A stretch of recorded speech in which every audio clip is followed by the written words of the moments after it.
Kulikuwa na kijana mmoja aitwaye Amani aliyekuwa akiishi Dar es Salaam.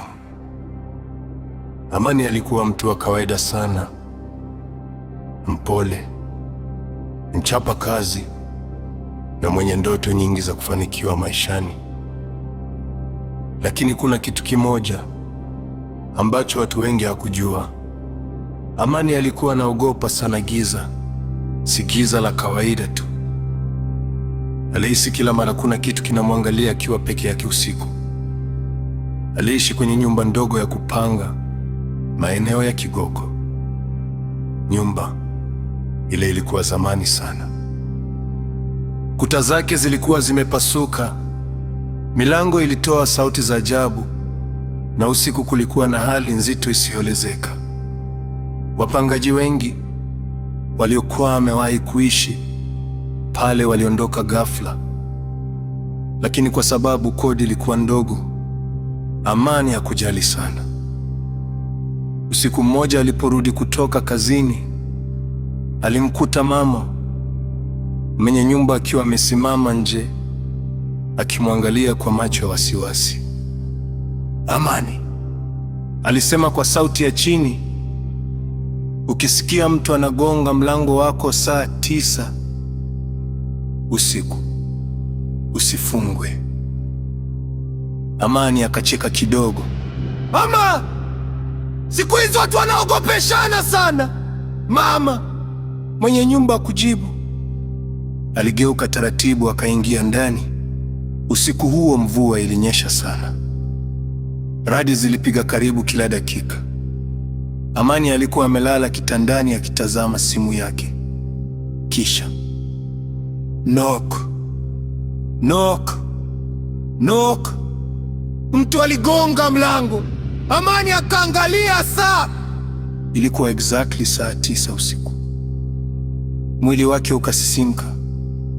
Akajikumbusha maneno ya mama mwenye nyumba, lakini akajisemea moyoni, labda ni jirani anahitaji msaada. Mlio wa kugonga ukaongezeka. Knock, knock. Kisha sauti ya mwanamke ikasikika nje. "Naomba fungua."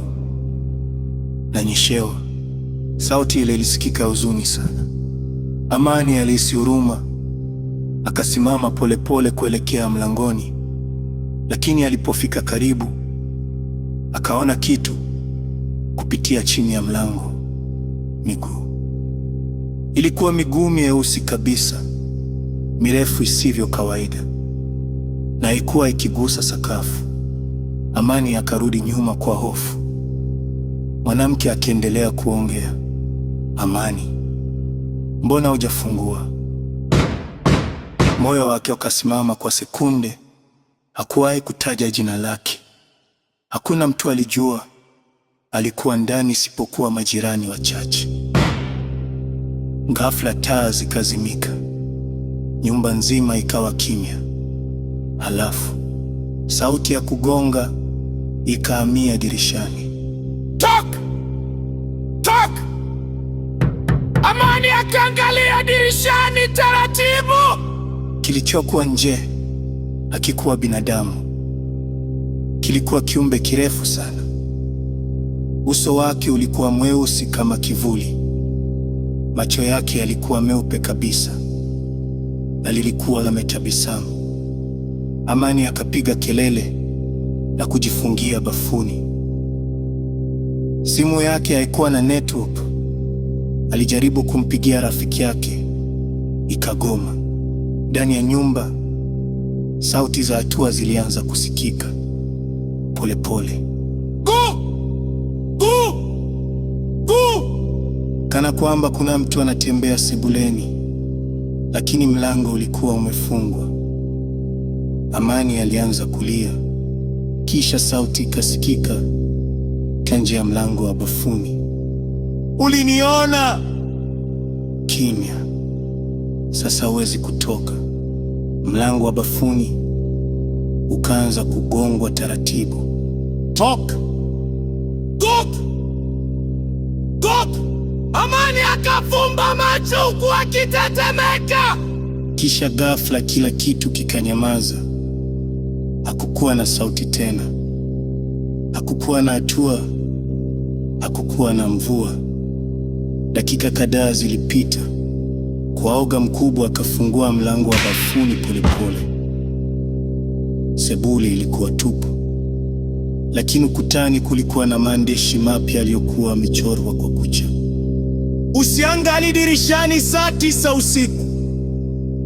Kesho yake Amani alihama nyumba ile, lakini mambo ya ajabu hayakuisha. Kila alipohamia sehemu mpya, saa 9 usiku, kulikuwa na mtu anagonga mlango, na kila mara sauti ile ile ilisikika, naomba fungua, nanyeshewa. Mpaka siku moja Amani alitoweka. Mpaka leo hakuna aliyewahi kumuona tena, lakini watu wanaoishi nyumba namba 47 wanasema usiku wa mvua ukifika, dirishani huonekana kivuli kirefu chini ya maji noke kikingoja mtu afungue mlango.